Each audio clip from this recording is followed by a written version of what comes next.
everyone, and welcome to episode 2 in our symptoms series, where we will be talking about a different anxiety symptom every week. So, last week we dove deep into dizziness, why it happens, how it feels. I shared some tips with you guys. I absolutely loved hearing from you, like getting your feedback on that podcast, and just knowing that it brought you comfort and relief and inspired you on your journey forward. Because like I always tell you guys, I know what it feels like to live with daily anxiety symptoms and feel completely hopeless and not really know what your next step forward is. So that just made me really happy, and I just appreciate every message always. I just want you to know that.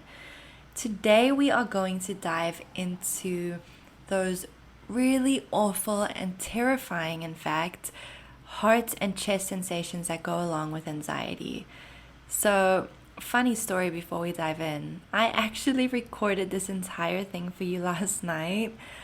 I wanted to have it ready early for you today. It's Monday today. And then when I finished, I realized that, and this is embarrassing, but my mic had been on mute the entire time. So I have a new mic that I'm using, and I wasn't really paying attention. And I just sat here talking to you for almost an hour, only to find that nothing had recorded. So here we are again. It's a new day. It's a fresh start. I'm starting over. And I've made 100% sure this time that this is working, and I am excited to talk to you today. So I kind of want to just get right into it. I know that if you're listening to this, this may be one of your top symptoms that you struggle with, and I know how scary this is. I know how hard it is to not focus on it. Sometimes people mean well, and if they haven't experienced anxiety symptoms for themselves, and then you kind of tell them about it, they may say, don't put so much focus on it, and think of happy things and think positive thoughts. And I have spoken to you before about how when we do obviously put attention on something, we do intensify it. But when you experience it for yourself, you quickly realize that it's very difficult to kind of just ignore it and pretend that it's not there. Especially this symptom, because a fast heart rate is something that I used to deal with terribly. When my anxiety was at its worst, not just a fast heart rate. I'm going to delve deep into all the ways that it affected me. But I found that when my heart was racing, every other symptom of anxiety was intensified for me. My dizziness felt more intense. I would always experience blurry vision as well. That was a scary symptom for me too. And my shortness of breath would be a lot worse when my heart was racing. And it's like I was saying to you, it's very difficult to ignore it. When your heart's racing, it's really difficult. I would sit and I would try to do deep breathing, in through the nose, out through the mouth. But I wasn't really putting my attention there because my mind was so hyper-focused on why is my heart racing, what's going on? And then all those other thoughts that come in, and you just start to spiral from there, where I would just be sitting there thinking, is there something wrong with my heart? And then at the worst, am I having a heart attack? When you put it all together, the chest pain, the heart sensations, the heart flutters, and I'm going to go into that in a second. But one thing I know that many of you do who are going through this right now is that you tend to check your pulse rate all day. Again, this was me. I would wake up in the morning, and that was the first thing that I did, was I would check how fast my heart is beating. I would check my pulse rate throughout the day. If I went for a walk, or I went to a store, or I was running errands, it just became a habit for me to just continuously check my pulse. And I would even just hold my fingers to my neck. I must have looked so strange, but I didn't even care, honestly. You don't really care when you feel like there's something seriously wrong or that you're dying. I would hold my fingers to my pulse and just see how fast it was beating, and it was never slow. It was never slow. So this is actually one of the questions that you guys had asked me, is it normal to have a fast heart rate all day? Yes, it absolutely is. I think we tend to think of symptoms really intensifying only during a panic attack. So when you have a panic attack, you have that rush of stress hormones flooding your veins, you have adrenaline flooding through your body, your heart rate just shoots up, and then all the symptoms of anxiety are intensified. But then a lot of people become confused because they come down from a panic attack, or some of you don't even experience panic attacks. You just suffer from anxiety, like generalized anxiety disorder. And it becomes confusing because it's like, well, I'm not having panic attacks, or even after my panic attack, my heart stays raised. So I just want you to know that that is completely normal. When you have stress hormones, when you're in a heightened state of anxiety, you're dealing with a lot of stress, you're going to have stress hormones flooding through your body to some extent all the time. And this is going to keep your heart rate raised. So I'm going to go right into another question here. So a top question was, why does anxiety raise my heart rate and cause heart palpitations? Because this is another really scary one. So it always comes down to that fight or flight response. And again, yes, during a panic attack is when you experience this fight or flight response, but when you are dealing with an anxiety disorder and your nervous system is permanently stimulated, you're kind of on the verge of fight or flight all day long. So your brain feels like you are on the verge of danger all day long. So you're going to be experiencing symptoms to some extent all the time. It's not just during a panic attack. So when your brain thinks you are in danger, it will cause your heart to pump blood harder and faster around your body. And when this happens, it increases your heart rate, and then it can also cause heart palpitations when your heart rate goes really high. I know this is really scary, and this is immediately where we start panicking and thinking, can my heart rate go too high? What will happen if it gets too high? Let me just say that we don't give our bodies enough credit, because your heart can handle a lot more than you realize. So I just want to say this, because I went through years with a fast heart rate every single day, and it got to a point where I was like, come on, man, this is that a human body can't handle this, but your heart can handle a lot more than you realize. I just want to put a quick disclaimer in here. I'm not a doctor. Everything that I'm talking to you about, I'm not trying to diagnose you. And if there's something you're worried about, I always recommend checking with your doctor. With heart palpitations as well, always check in with your doctor. Everything that I'm talking to you about is in regards to anxiety. It's in connection with anxiety, how anxiety can contribute to it. I'm sharing my own experience as well. I know a lot of you have gone to the doctor, gotten the all clear, and are now just completely confused as to what is happening. Or you've been told that you likely have anxiety, so now just want to learn more. So I'm talking to you. So why does our brains cause our hearts to pump blood harder and faster around our body? This is a protective thing. I think we tend to think of our bodies as always trying to hurt us when we experience really scary symptoms. But your body your brain thinks you are in danger, and it's trying to protect you. So by the blood pumping harder and faster around your body, it's making you either stronger so you can fight whatever threat there may be, or it's making you faster so that you can run away. Okay? Again, there doesn't have to be a real threat.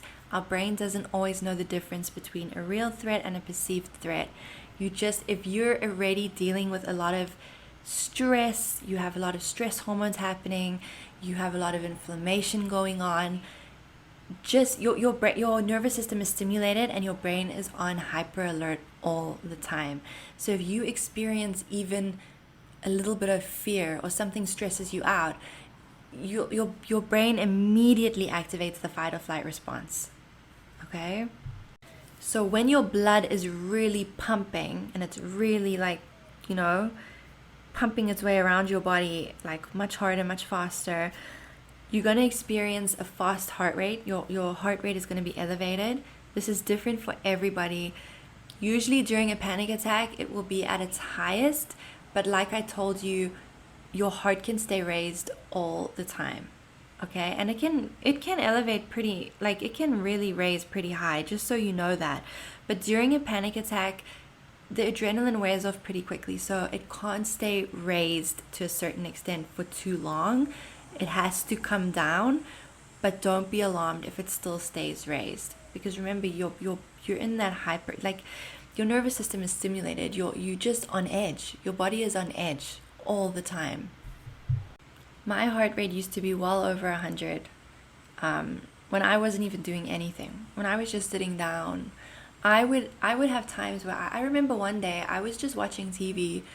My heart felt fine. It felt okay. And then it's like the next minute my heart just started racing.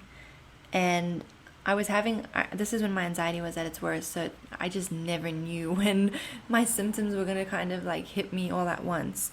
And I remember my heart just started racing, and I really did go into panic because I was just sitting there. And I went to go lay down on my bed, and I was taking deep breaths, but I really wasn't focusing on it because my mind was just sinking, like it was spiraling, because I just kept telling myself over and over again, something is wrong, I don't know what's happening. I didn't understand anxiety. I always tell you guys, we have to understand what's happening in our bodies first. When we don't understand anxiety and we're not connected to our bodies and we don't know what's happening, we can't really expect to calm ourselves down, because our brains are going to take over. Our brains don't understand. So when you're experiencing the fast heart rate and the blood is pumping, this is when you may also experience heart palpitations. And I think most of us here have had heart palpitations. Maybe you aren't sure what a heart palpitation is. So it's when it's that really, really uncomfortable feeling in your chest where, and it may feel different for everybody, but it feels like your heart is fluttering. It feels like your heart is like kind of fluttering in your chest, like it's trying to get out of there. And it could feel like it's skipping beats. And I would often feel like it's kind of in my throat, like it's coming out of my throat. I would often be checking my heart rate. My heart would be racing, and then it would just kind of stop for a second, and that would send me spiraling into fear. But that's heart palpitations for you. It feels like your heart's skipping beats, fluttering, or coming out of your throat. So with heart palpitations, I want to tell you a quick story. I had a hair appointment one time, right in the midst of my absolute worst anxiety, when I was having panic attacks every single day practically, and I was dealing with generalized anxiety disorder, so I was on edge all the time. My stomach was just in a knot. I felt like I was constantly anticipating something. Like I just felt like, when you're really nervous before like a big event or a presentation or something, that feeling right before, and then afterwards you experience that relief because you did it. I would experience that before feeling all the time, but I didn't know what I was anticipating. So it was right around this time I had a hair appointment, and appointments like this were really scary for me. I'd often cancel or not go, and because especially with something like going for a hair appointment, I feel like I can't leave. So if you're sitting there with a bleach in your hair or color in your hair, if you have a panic attack, how do you just leave there? Because everywhere that I went, I always liked to make sure that there were exits nearby, so that I'm laughing, but seriously, I always like to know where the exits are, so that if I got anxious, I could quickly leave, or at least where the washrooms are, so I could run into the washroom and just kind of be by myself. This is something that I always thought of everywhere that I went. Where are the exits? Where are the washrooms? I just wanted to go out and enjoy myself, but that's all I focused on. So this day I went to the hair salon, and I can't actually believe it because I was so anxious, but I took a bus to get there, and I remember walking to the bus stop. I could feel my symptoms starting to come up on me, and my heart was beating a little fast, but I really wanted to go get my hair done, and I was trying my very best to just, not focus on it too much. And I got on the bus. I was just feeling uneasy the whole time. And if you have GAD, if you have generalized anxiety disorder, that feeling of just, you don't feel right. It's hard to put into words, but you don't feel right. You don't feel like yourself. And I got there, and I was still on edge the whole time. And I had some foils put in my hair, and while the foils were in my hair, my heart started to palpitate. It had slowly, steadily been climbing the entire time, and now it was just full on heart palpitations, and it wasn't mild palpitations, it was full on, like full on. My heart felt like it was skipping beats. It felt like this like little bird in my chest that was like desperately trying to get out. That's the best way that I can describe it. And I had that really uncomfortable feeling in my throat, like my heart was coming out of my throat. And my natural instinct was that to cough. Like I felt like if I coughed, it would bring some relief. So I did actually. I wouldn't recommend it now. With how things going on in the world, I know we get nervous when we think somebody around us is sick, but yeah, I wasn't coughing because I felt like I was sick. It just felt like the natural thing to do in that moment. So while I was sitting there, I actually did some research, and I came across an article about heart palpitations and tips to manage them in the moment.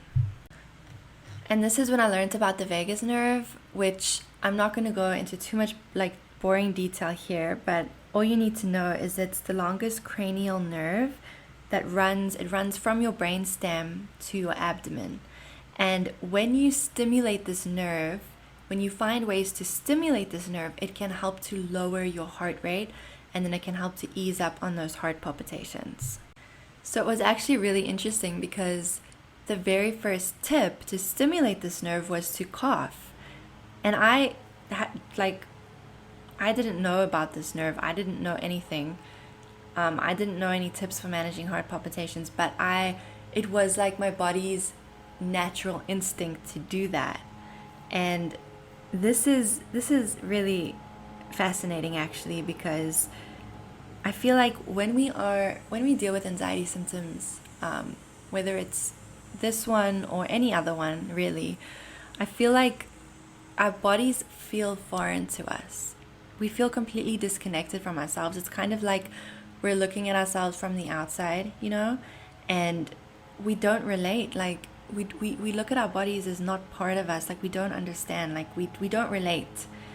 And when we are so disconnected from our bodies, it's very difficult to move forward and find ways through these symptoms because we aren't connected in any way.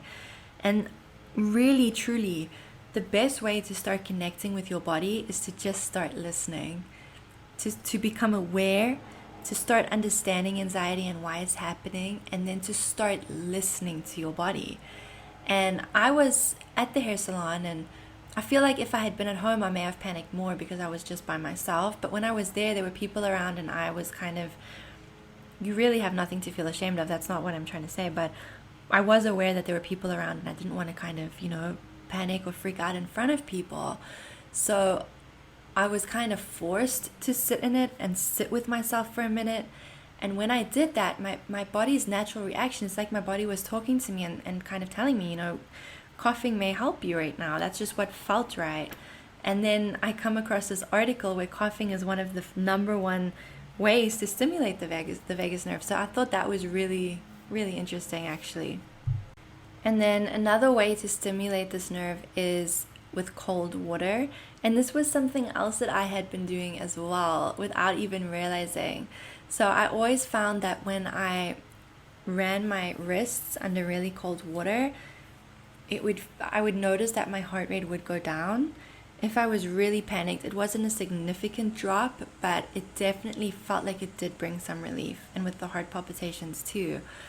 And then that was another thing in this article actually. So I actually did some more research into this because I found it so interesting, and I learned that divers, before they swim, actually run their wrists under cold water to slow their heart rate before diving into the water, so it's not such a shock to their system, because the cold water helps to slow your pulse. So I thought that was really, really cool actually. So if you're able to get in a cold shower, like that, I always come across this, like people tell me, a cold shower really helps me. And obviously that makes sense because you have your full body immersed in the cold water. But obviously, as we're going about our days or we're at work, we can't just say, I'm freaking out right now. Where's the shower? So one thing that I do recommend is carrying ice cold water with you. So what I would always do is I would fill water bottles with water. I would keep them in the freezer overnight, and then I would take them out the next morning before I'm going somewhere. So I would always have really cold water in my purse, and then if I was out and feeling anxious, I would have it right there. And you can do it so subtly, like you can just stick your hand in your bag, no one will even know what you're doing, and just kind of hold the water on your pulse points. You can sip the water. It's a very good way to distract your brain in the midst of panic. So when you're experiencing panic or having a panic attack or just really obsessing over anxiety symptoms, that's all your brain is focused on. So you want to find healthy ways to distract your brain in that moment. And I know that telling yourself, I'm calm, I'm relaxed, it's sometimes the positive affirmations are really difficult in that moment. So maybe you need to find other ways to distract yourself right in the midst of it. And taking a sip of ice cold water is kind of like a shock to your system, a shock to your brain, and it kind of diverts your brain's attention. And just that quick diversion can help you to start to get out of the panic faster. So carrying cold water around, I highly, highly recommend it. I actually shared a post about heart palpitations a while back, and someone had commented that humming and singing is another way to stimulate this nerve. So you could always try that as well. You're de-stressing, you're singing to your favorite tunes, and you're lowering your heart rate. So it's kind of a win-win. So moving on to the next heart sensation, or chest sensation more, I should say.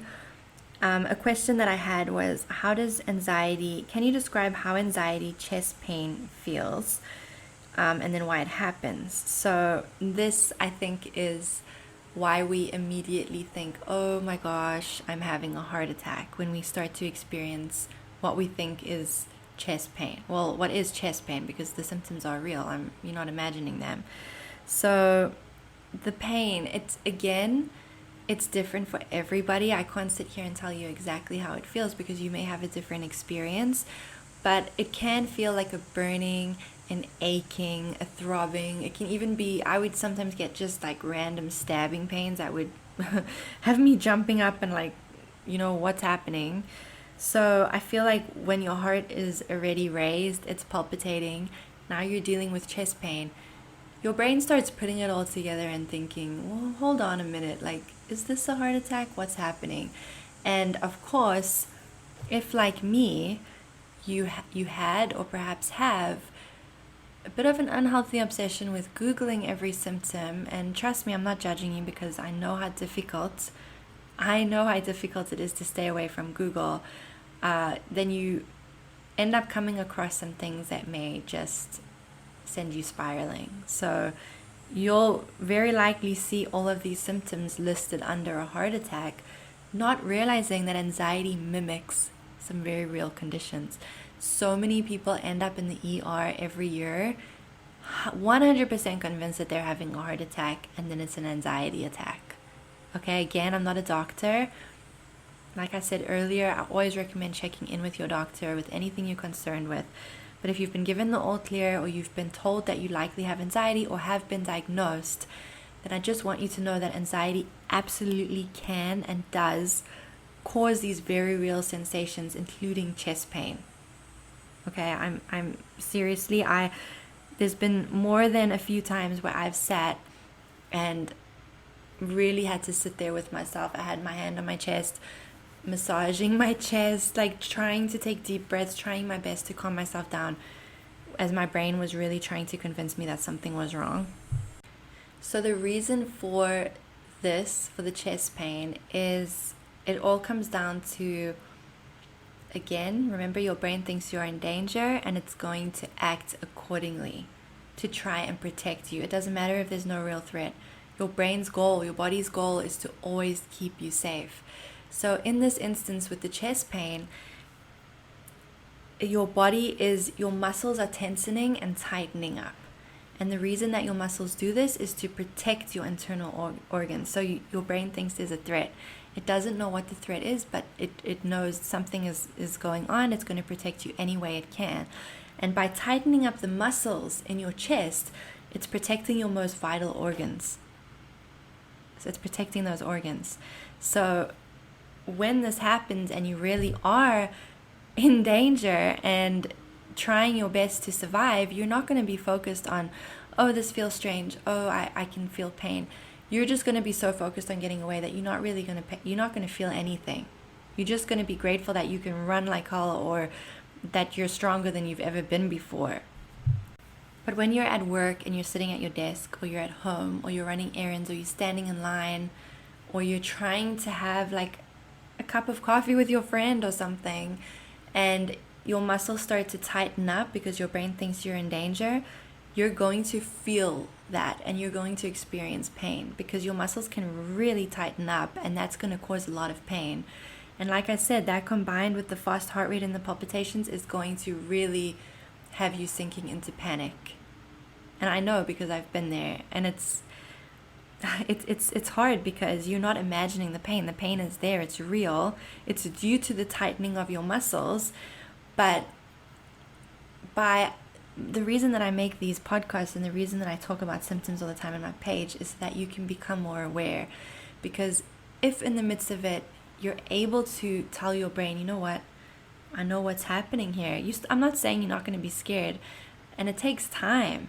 But if you're able to understand what's happening and kind of relay that information to your brain, it's going to help those symptoms to fade a lot faster. So if the chest pain is due to tight muscles, then it makes sense that you want to consciously unclench tight muscles. And everything is connected. So often, like right now, you may be sitting with your shoulders tight, we experience a lot of shoulder pain, a lot of neck pain. As I'm talking to you right now, I'm doing some neck circles and just being more aware of that, because sometimes we forget ourselves. We don't pay attention to ourselves and what our body needs. So the tight neck muscles, the tight shoulder muscles, that is all connected. So it may start in your shoulders and extend to your chest. It may start in your chest and extend to your shoulders. It's very important to be consciously aware of your muscles throughout your day and to just release them. A really good tip is to kind of clench them all up. So you just squeeze your shoulders, like feel your muscles just tight, and then just like take a deep breath in when you do this, and then like sigh it out and just release your shoulders, release everything, give your arms a shake out all that stress. And doing this is a really good way to kind of just release that tension. Another thing that I really love to do, especially when it's kind of in the chest, is I'll gently massage my chest muscles, and I'll massage while applying a magnesium gel, like an Epsom salt gel, which is high in magnesium. You just massage that in, and that usually provides pretty instant relief if it's due to tight muscles. I also love a magnesium glycinate supplement. If you've been with me for a while, you know that I'll talk about this all the time. It's my savior supplement. I absolutely love it. It's good for tight muscles. It's good for insomnia. It's good for boosting your mood. It's good for practically everything. I will link everything that I talk about. I will make sure to link in the description box if you want to go learn more about it, because I don't want to get too deep into that here. But a magnesium glycinate supplement, so taking the supplement every day and then massaging a magnesium gel right into your chest, I found that always gave me a lot of relief. Like, it was all about the magnesium for me, unclenching the muscles and like the massage, right? With magnesium, a top question that I always get is how much to take, and it's different for everybody. Just speaking from my experience, if I'm taking it at night to sleep, or if I was taking it during the day, right, like when I'm feeling especially anxious and my heart is really high, I would usually, and still do, take around 400 milligrams. I usually buy capsules that are 200 milligrams each, and then I would take two of those for a total of 400 milligrams. And then what I would often do too, if I was dealing with like my heart was just racing and I couldn't get it down, is I would make myself a cup of herbal tea that's designed to kind of relax the nervous system, and then I would take that right with the magnesium. And I'm not going to get crazy into teas here. I feel like I could make a whole podcast talking about teas because I have quite the collection. Lemon balm is my favorite. It's absolutely excellent for emotional stress, for helping to relax you. I love lemon balm. I love spearmint. That's also a really good relaxation tea. What else? I just bought a chamomile and lavender tea. That's amazing as well. I love passion flower. And then there's a South African tea that I also love. I like to have it with a little bit of like a dairy-free milk, almond milk I usually have it with, and then just a little bit of maple syrup, or you could do some coconut sugar to sweeten it, and that's rooibos tea. So I really like that one as well. So usually when I'm especially anxious and it's anything to do with my heart or my chest, I would make one of those teas, and then I would take my magnesium right along with it. And then quickly, I want to move on to chest pressure, because this is another really uncomfortable sensation. And I know a lot of you struggle with that. And then again, the chest pressure combined with the pain, with the heart palpitations, it's your brain's going to think something is wrong. So we'll get to that in a second. But while we're on the topic of teas, I just wanted to say that I actually never used to drink herbal tea. I used to drink a lot of caffeine, like cup after cup of coffee, to get me through my day. And I didn't realize just what an effect it was having on my anxiety and my symptoms. So caffeine, I mean, it's a stimulant, so it is going to raise your heart rate already. And then if you're dealing with anxiety as it is, it may make you feel worse. Everybody is different. Like, I know people that have anxiety that are able to drink coffee. So I'm not going to sit here and say, don't drink it. But just be mindful of it and pay attention. Like, see how you feel after drinking it. I didn't really even realize the effect it was having until I cut it out. And then I started to drink more teas, and it really did make a big difference. So I just wanted to mention that there. So the chest pressure, this sensation is usually due to how we are breathing. So in the Dizzy podcast last week, I spoke about how we can feel dizzy when we hyperventilate. And again, we tend to think of hyperventilation as happening just during a panic attack, like those, like, I'm freaking out, I can't breathe, and you taking in those really short, shallow, rapid breaths. But when you are anxious and you're dealing with symptoms all the time, even if you're not breathing like that, your breathing is shallow. Like, I can guarantee it, you're not breathing deeply. And this is something that I didn't even realize just how shallow my own breathing was when I was dealing with symptoms every single day. So when we hyperventilate, or when we just breathe, very shallowly, what happens is we're taking in too much oxygen and we're not breathing it into our bellies. We're breathing it into our lungs. And like I discussed in last week's episode, the reason that this can make you feel dizzy is because you're taking in too much oxygen, your carbon dioxide levels are going down, and then that leaves your head spinning. But it affects you in other ways too. So when you're taking in too much oxygen, it's all in your chest, you're going to feel a feeling of kind of suffocation. Like it's kind of like you feel like you can't get a breath. You feel very, very short of breath.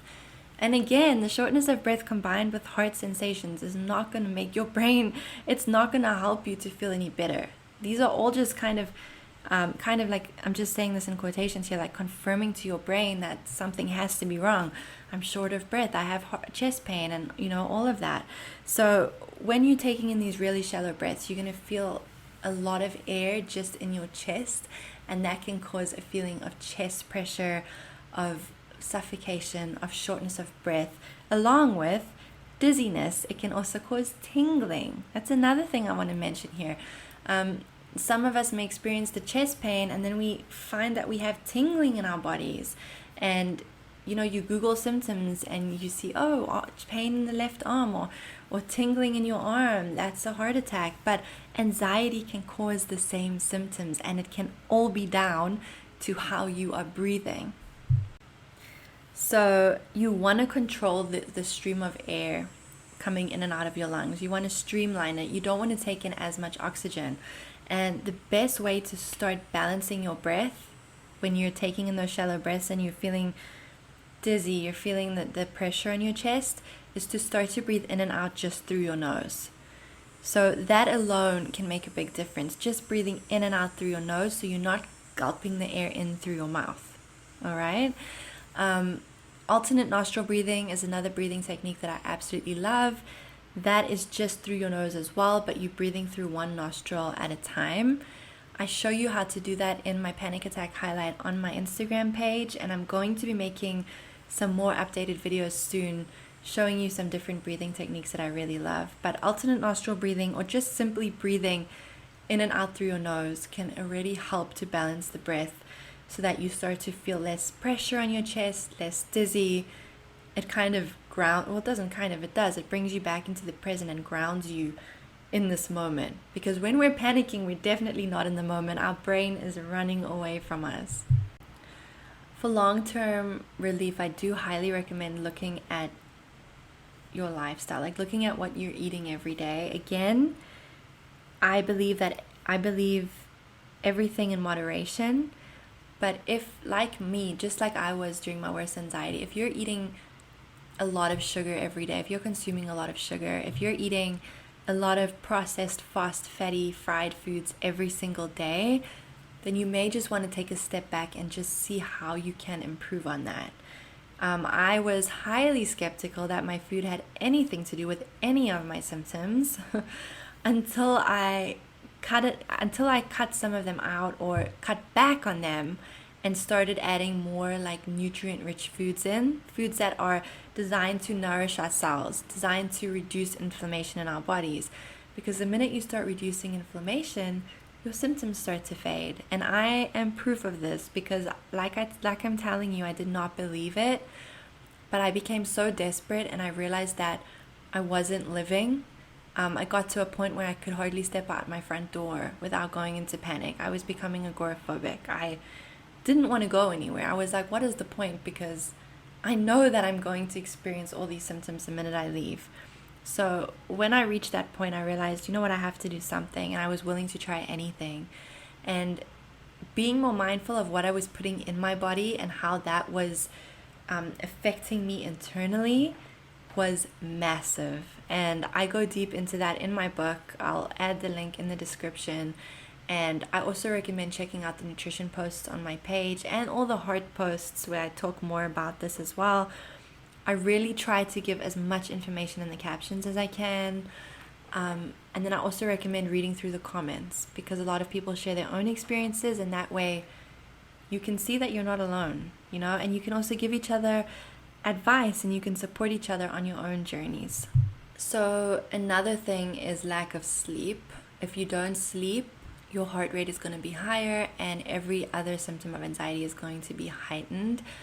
I know that it feels impossible to try to fall asleep when you're laying in bed and your heart is racing, as if you're about to, I don't know, attend some really exciting event or something, or like your heart is racing but you're in bed and you're trying to fall asleep and it's impossible. Like I had really awful insomnia during the worst of my anxiety, so if that sounds like you right now, I'm really sorry. And I do know how frustrating it is because all you want to do is sleep, but your symptoms won't allow you to.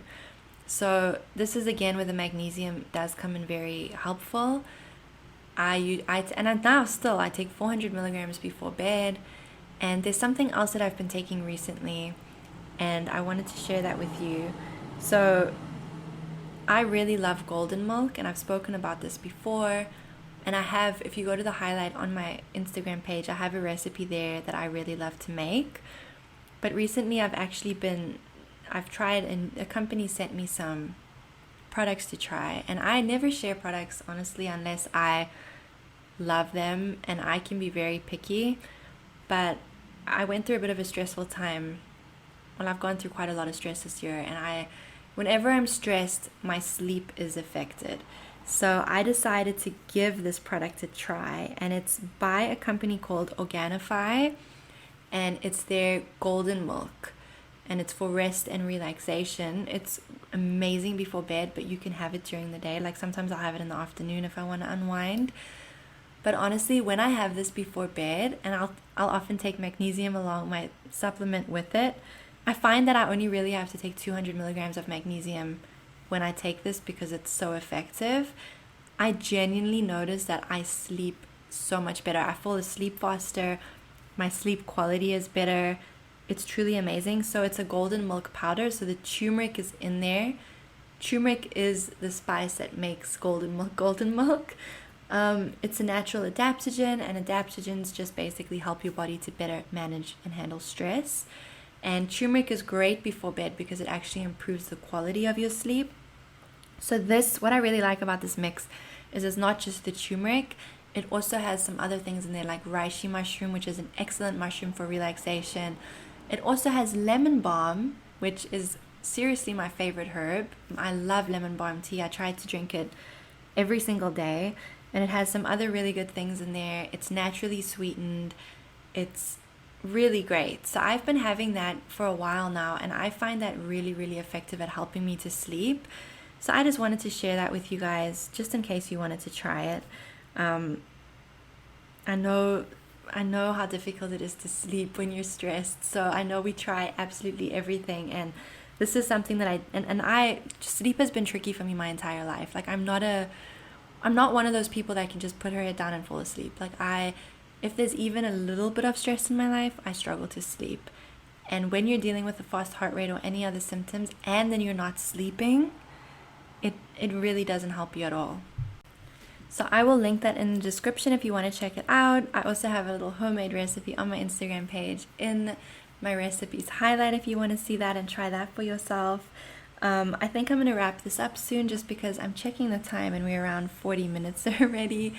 I try to keep these short, but at the same time, you guys have let me know that you do like the longer episodes, and I don't want to leave anything out. I want to give you as much information as I possibly can. I feel like when I end this, I'm going to think of even more things I could have added, but I'm trying to just give you the most important information, the things that I found worked the best for me. So before I end this off, I thought I would just answer maybe 2 or 3 more questions.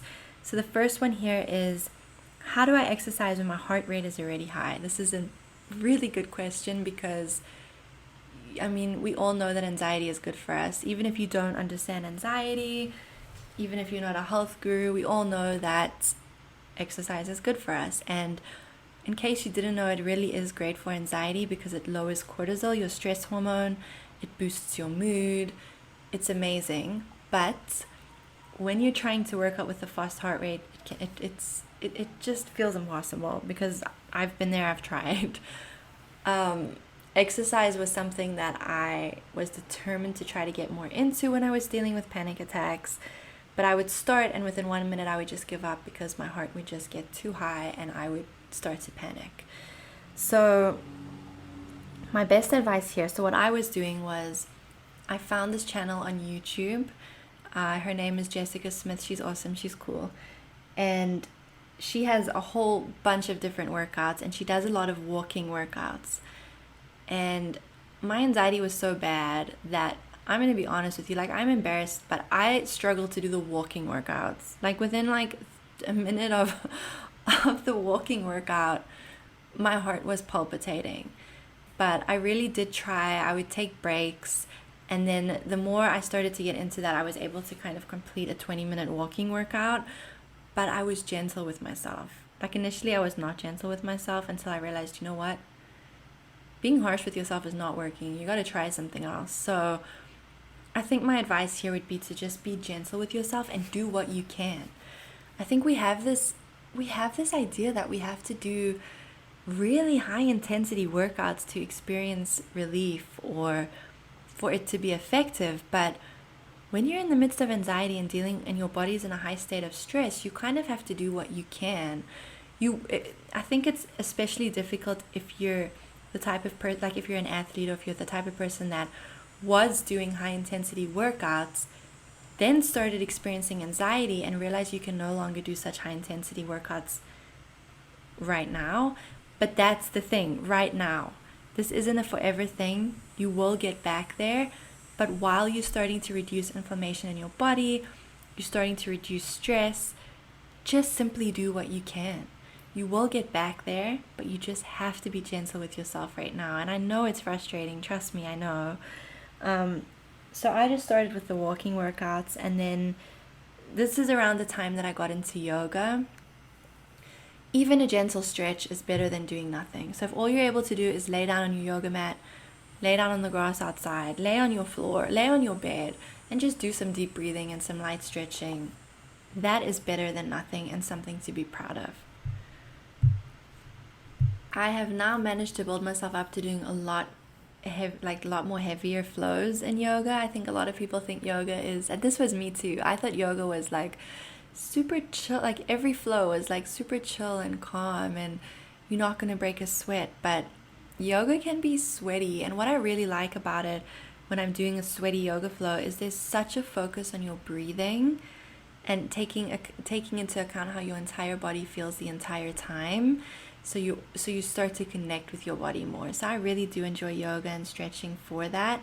I'm not saying you have to go do yoga, but even if you're doing, cardio or any other kind of workout, maybe start adding in some stretching. It's a great way to just start, connecting with yourself, connecting with your body and being more mindful, so you feel more connected to yourself when those symptoms come up.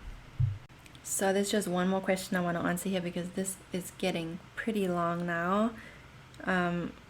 If you're still here with me, thank you for being here with me. It's awesome to sit here and have a chat. A big question. So a lot of the questions, it seems like I'm not answering too many questions here, but a lot of the questions were the same. Like tips on how to slow the heart rate, why it happens. The exercise one was a top one. Do you experience it daily? And I spoke about that earlier on. And then this is another big one that came up, and I wanted to answer this before I leave you. So can your heart rate, let me just see here, can your heart rate be elevated when you go to the doctor? And yes, there's something called white coat syndrome, where this is like my dad. So his heart rate is usually always completely normal, considered a normal heart rate. He goes to the doctor, his heart rate and his blood pressure shoot through the roof. So that is white coat syndrome. It's due to anxiety. Even if you don't think you're anxious, your body thinks you're in danger. We know now the fight or flight response kicks in. It pumps the blood harder and faster around your body, and it's going to elevate your heart rate. I think my advice here would be to let your doctor know that you struggle with anxiety. They're usually pretty familiar with this, and sometimes they may want to take your heart rate and your blood pressure more than one time if you tell them you're anxious. Although, to be honest, with me it stays high. So just really talking to your doctor and letting them know, I struggle with anxiety, just so that they're aware of that. But yes, that is completely normal, and it's completely normal. It's not dangerous for your heart rate to just shoot up temporarily like that. It's completely normal. Like I was saying, our hearts and our bodies can handle a lot more than we actually give them credit for. So this is a long one again. I'm gonna wrap this up. I really hope that you leave here feeling like you got something out of this. I want you to listen to every episode and not only feel validated and less alone and comforted. Of course, that's what I want, but I also want you to feel like I'm giving you something to go and, put into practice in your own life. I want you to feel inspired, because all of these things that I'm sharing with you helped me to start to finally manage to overcome my anxiety. Like, truly. And I didn't think that was possible. Like, I did not think that I would wake up and not be checking my pulse rate as I woke up in the morning. I did not think it was possible to have a good night of sleep because my heart rate was all the way down. Yet here I am. So that's why I feel so passionate about this and like sharing my experience with you and everything that helped me. And I genuinely just wish you so much love and peace on your own journey. And I'm so happy that you're here with me and tuning in every week. I'm sending so much love to you. Please just be gentle with yourself. I know you may be listening to this and in the exact same spot that I was, and I know there's not even words for it, because I always say this, but unless you've been through it, you don't really know. And I've been through it, so I know, but we all have our own unique journey, and I know that sometimes just words aren't enough. Like, I know, just know that I know. Like, I understand, I see you, I validate you, and I send you lots and lots of love, and I'm sending you a big virtual hug, and you will get through this. Like, it doesn't feel like it right now, but you absolutely will get through this. And you need to just tell yourself this every single morning. Remind yourself how powerful you are every single day, even if you don't feel it. You just say it, okay? So thank you so much for listening and being here with me today. I hope you have a wonderful day or evening, wherever you may be in the world, and I will connect with you in next week's episode. Bye.